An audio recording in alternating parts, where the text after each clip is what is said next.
ക്രിസ്തുയേശുവിൽ ഏവർക്കും സ്നേഹവന്ദനം. കഴിഞ്ഞ വീഡിയോകളിൽ നമ്മൾ മനസ്സിലാക്കി ക്രിസ്തു ഒരു വ്യക്തിയിൽ വരുമ്പോഴാണ് അവൻ ജീവനുള്ളവനായി തീരുന്നത്. എന്നാൽ ലോകം ക്രിസ്തുവിനെ മനസ്സിലാക്കുന്നില്ല എന്നുള്ളതാണ് നമ്മൾ ഈ ബൈബിൾ പഠിക്കുമ്പോൾ മനസ്സിലാവുന്നത്. യേശു എങ്ങനെ യേശു ക്രിസ്തു ആയി തീർന്നു എന്ന് നാം ഗ്രഹിക്കുമ്പോഴാണ് ക്രിസ്തുവിനെ കുറിച്ച് നമുക്ക് വ്യക്തമായിട്ട് മനസ്സിലാക്കാൻ കഴിയുകയുള്ളൂ.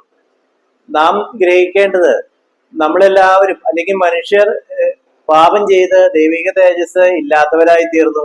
അങ്ങനെ ദൈവത്തിന്റെ തേജസ് നഷ്ടപ്പെടുത്തിയ മനുഷ്യന് ദൈവിക തേജസ് വീണ്ടും ലഭിക്കുവാൻ ദൈവം ഒരുക്കിയിരിക്കുന്ന ഒരു പദ്ധതിയാണ്, അല്ലെങ്കിൽ ദൈവം ഒരുക്കിയിരിക്കുന്ന ഒരു പദവിയാണ് ക്രിസ്തു എന്നുള്ളത്. അങ്ങനെ ഈ ക്രിസ്തുവിനെ ലഭിക്കുമ്പോഴാണ് നമുക്ക് നഷ്ടപ്പെട്ടു പോയ ആ ദൈവിക തേജസ് തിരികെ ലഭിക്കുന്നത്. അപ്പോൾ ദൈവം ലോക സൃഷ്ടിക്ക് മുമ്പേ അനാദിയിലെ ദൈവം ഈ മനുഷ്യന്റെ തേജസ്സിനായി മുൻ നിയമിച്ചു വെച്ചിരിക്കുന്നതാണ് ഈ ക്രിസ്തുവിനെ. അത് ലോകം മനസ്സിലാക്കുകയോ ഗ്രഹിക്കുകയോ ചെയ്യുന്നില്ല എന്നുള്ളതാണ് നാം തിരിച്ചറിയേണ്ടത്. അനാദിയിൽ എന്ന് പറയുമ്പോൾ ബൈബിൾ പഠിപ്പിക്കുന്നത് ആദിയും അനാദിയും ഉണ്ട്. ആദിയിൽ എന്ന് പറയുമ്പോൾ ലോകം ഉണ്ടായ ആ കാലം മുതലാണ് ആദി എന്ന് പറയുന്നത്. അനാദി എന്ന് പറയുന്നത് ലോകവും ഈ പ്രപഞ്ചവും ഉണ്ടാകുന്നതിന് മുമ്പ് തന്നെ ഉള്ള അവസ്ഥയാണ്. ആ അവസ്ഥയിലും ആ കാലഘട്ടത്തിലെ ദൈവം മനുഷ്യന്റെ തേജസ്സിനായി ക്രിസ്തുവിനെ മുൻ നിയമിച്ചിരിക്കുകയാണെന്നാണ് വചനം പഠിപ്പിക്കുന്നത്. നമ്മള് എഫേസ്യർക്ക് എഴുതിയ ലേഖനം അതിന്റെ 4-ാം അധ്യായം 20-21 വാക്യം പഠിച്ചു കഴിഞ്ഞാൽ ആ വചനം ഞാനൊന്ന് വായിക്കാം. നിങ്ങളോ യേശുവിൽ സത്യമുള്ളതുപോലെ അവനെ കുറിച്ച് കേട്ട് അവനിൽ ഉപദേശം ലഭിച്ചുവെങ്കിൽ ക്രിസ്തുവിനെ കുറിച്ച് ഇങ്ങനെയല്ല പഠിച്ചത്.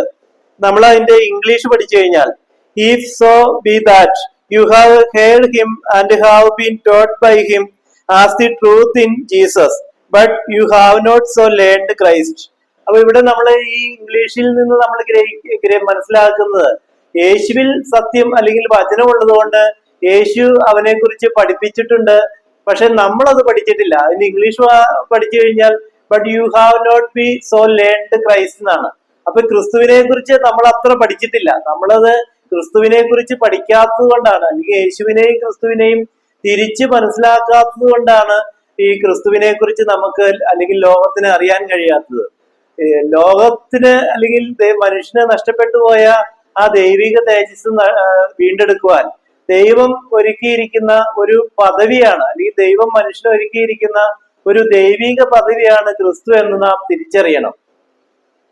ഇവിടെ എഫേസ്യർക്ക് പക്ഷെ യഥാർത്ഥത്തില് ലോകം യേശുവിനെ മാത്രമേ തിരിച്ചറിയുന്നുള്ളൂ. യേശു എങ്ങനെ യേശു ക്രിസ്തുവായി എന്ന് തിരിച്ചറിയുമ്പോഴാണ് നമുക്ക് ക്രിസ്തുവിനെ കുറിച്ച് യഥാർത്ഥത്തിൽ മനസ്സിലാക്കാൻ കഴിയുള്ളൂ. ഇവിടെ സദൃശവാക്യം 8-ാം അധ്യായം അതിന്റെ 17-ാം വാക്യം പഠിപ്പിക്കുകയാണ്. എന്നെ സ്നേഹിക്കുന്നവനെ ഞാൻ സ്നേഹിക്കുന്നു, എന്നെ ജാഗ്രതയോടെ അന്വേഷിക്കുന്നവൻ എന്നെ കണ്ടെത്തുന്നു. അപ്പോൾ നാം ഇവിടെ മനസ്സിലാക്കേണ്ടത് ക്രിസ്തുവിനെ സ്നേഹിക്കുമ്പോഴാണ് ക്രിസ്തു നമ്മളെയും സ്നേഹിക്കുന്നത്. ക്രിസ്തുവിനെ നമ്മൾ ജാഗ്രതയോടെ അന്വേഷിക്കുമ്പോഴാണ് നമുക്ക് ക്രിസ്തുവിനെ കണ്ടെത്താൻ കഴിയുന്നത്. ഇന്നത്തെ ലോകത്തില് ഉള്ള പ്രശ്നം ക്രിസ്തുവിനെ ആരും ജാഗ്രതയോടെ അന്വേഷിക്കുന്നില്ല എന്നുള്ളതാണ്.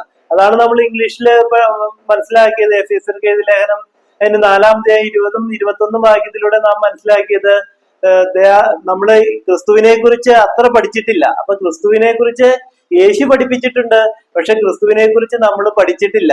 ഈ ക്രിസ്തുവിനെ യേശു ശിഷ്യന്മാർക്ക് ക്രിസ്തുവിനെ മനസ്സിലാക്കി കൊടുത്തിട്ടും അവരും ഇത് ക്രിസ്തുവിനെ ശരിയാവണ്ണം മനസ്സിലാക്കിയില്ല എന്നാണ് നാം വചനം പഠിക്കുമ്പോൾ ഗ്രഹിക്കുന്നത്. അതുകൊണ്ട് കാരുണ്യവാനായ ദൈവം പൗലോസ്ലീഹായിലൂടെയാണ് ഈ ക്രിസ്തുവിനെ ലോകത്തിന് വെളിപ്പെടുത്തി കൊടുത്തത്. അപ്പൊ ഇവിടെ നമ്മൾ സദൃശവാക്യം പരിശോധിക്കുമ്പോൾ നമ്മൾ മനസ്സിലാക്കുന്നത് ജാഗ്രതയോടെ, ആരാണോ ജാഗ്രതയോടെ ക്രിസ്തുവിനെ അന്വേഷിക്കുന്നത് അവരാണ് ക്രിസ്തുവിനെ കണ്ടെത്തുന്നത്.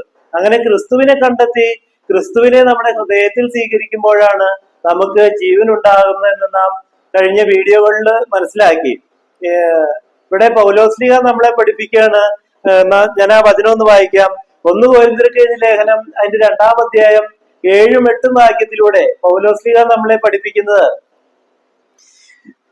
ദൈവം ലോക സൃഷ്ടിക്ക് മുൻപേ നമ്മുടെ തേജസ്സിനായി മുൻ നിയമിച്ചതും മറഞ്ഞിരുന്നതുമായ ജ്ഞാനം എത്രേ മർമ്മമായി ഞാൻ പ്രസ്താവിക്കുന്നത്. അത് ഈ ലോകത്തിന്റെ പ്രഭുക്കന്മാർ അറിഞ്ഞില്ല. അറിഞ്ഞിരുന്നെങ്കിൽ അവർ തേജസ്സിന്റെ കർത്താവിനെ ക്രൂശിക്കുകയില്ലായിരുന്നു. അപ്പൊ ഈ വചനത്തിൽ നിന്ന് പൗലോസ്ലീഹ നമ്മളെ പഠിപ്പിക്കുന്നത്, ദൈവം ആദിയിലെ നമ്മുടെ ഓരോരുത്തരുടെയും മനുഷ്യന്റെ തേജസ്സിനായി മുൻ നിയമിച്ചിരിക്കുന്നതാണ് ക്രിസ്തുവിനെ.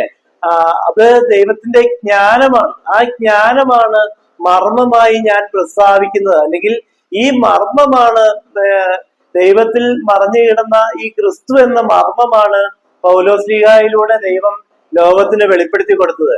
എന്നാൽ ലോകം ഈ മർമ്മം തിരിച്ചറിയുന്നില്ല. ആ തിരിച്ചറിയാത്തതിന്റെ കാരണം ഈ മർമ്മം അത് ദൈവത്തിൽ മറഞ്ഞു കിടക്കുകയാണ്. ഇതൊരു മിസ്റ്ററിയാണ്. ഈ മിസ്റ്ററി ദൈവത്തിൽ മറഞ്ഞു കിടക്കുകയാണെന്നാണ് പൗലോസ്ലീഹ പഠിപ്പിക്കുന്നത്. ഇത് ആദിയിലെ ദൈവം മനുഷ്യന്റെ തേജസ്സിനായി മുൻ നിയമിച്ചിരിക്കുന്നതാണ് ക്രിസ്തുവിനെ. അങ്ങനെ ആരാണോ ക്രിസ്തുവിനെ സ്വീകരിക്കുന്നത് അവനാണ് ദൈവത്തിന്റെ തേജസ് ലഭിക്കുന്നത്.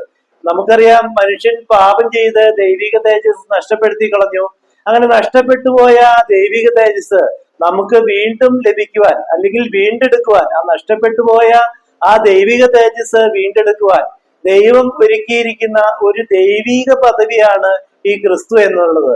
ആരാണോ ക്രിസ്തുവിനെ കണ്ടെത്തി ക്രിസ്തുവിനെ ഹൃദയത്തിൽ സ്വീകരിക്കുന്നത് അവർക്കാണ് ഈ ദൈവം ഒരുക്കി വെച്ചിരിക്കുന്ന ഈ പദവി, അല്ലെങ്കിൽ ക്രിസ്തു എന്ന പദവി ലഭിക്കുന്നത്. അങ്ങനെ ഈ ക്രിസ്തുവിനെ കണ്ടെത്തി കഴിയുമ്പോഴാണ്. അപ്പൊ ആദിയിലെ ദൈവം ക്രിസ്തുവിനെ മനുഷ്യന്റെ തേജസ്സിനായി മുൻ നിയമിച്ചിട്ടുണ്ട്. പക്ഷെ ആരും ഈ ക്രിസ്തുവിനെ തിരിച്ചറിയുന്നില്ല. ഈ ദൈവത്തിന്റെ ജ്ഞാനമാണ് ക്രിസ്തു എന്ന് ലോകത്തിലെ ആരും തന്നെ ഗ്രഹിക്കുന്നില്ല. അപ്പൊ ഈ ദൈവത്തിന്റെ ജ്ഞാനമാണ് ക്രിസ്തു. ഇത് ദൈവത്തിൽ മറഞ്ഞു കിടക്കുകയാണ്. അങ്ങനെ കാലത്തിന്റെ പൂർണ്ണതയിൽ ദൈവം പൗലോസ്ലീഹായിലൂടെ ഈ ദൈവത്തിന്റെ ജ്ഞാനമാകുന്ന ഈ മർമ്മം, അല്ലെങ്കിൽ ക്രിസ്തുവാകുന്ന ഈ മർമ്മം ലോകത്തിനെ വെളിപ്പെടുത്തി കൊടുത്തു. എന്നാൽ പൗലോസ്ലീഹ ഈ ജ്ഞാനം വെളിപ്പെടുത്തി കൊടുത്തെങ്കിലും ലോകം ഇത് ഗ്രഹിക്കുകയോ തിരിച്ചറിയുകയോ ചെയ്യുന്നില്ല. അങ്ങനെ തിരിച്ചറിയുന്നവരാണ് ക്രിസ്തുവിലൂടെയാണ് ദൈവം ഈ രക്ഷ മാനവരാശിക്ക് ദൈവം ഒരുക്കി വെച്ചിരിക്കുന്ന ഈ ദൈവിക രക്ഷ അത് ക്രിസ്തുവിലൂടെയാണെന്ന് തിരിച്ചറിയുന്നത് ക്രിസ്തുവിനെ കണ്ടെത്തി കഴിയുമ്പോഴാണ്. നമുക്ക് ബാക്കിയുള്ള കാര്യങ്ങൾ അടുത്ത വീഡിയോയിൽ മനസ്സിലാക്കാം. ക്രിസ്തുവിനെ കുറിച്ച് പഠിച്ച് ഈ ക്രിസ്തുവിനെ നമ്മുടെ ഹൃദയത്തിൽ സ്വീകരിക്കുമ്പോഴാണ് യഥാർത്ഥത്തിൽ ബൈബിൾ നമുക്ക് ശരിയാവണ്ണം പഠിക്കുവാനും മനസ്സിലാക്കുവാനും കഴിയുള്ളൂ.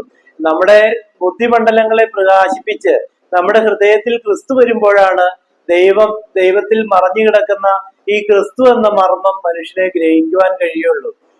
ആ കാര്യങ്ങളൊക്കെ നമുക്ക് അടുത്ത വീഡിയോകളിൽ മനസ്സിലാക്കാം.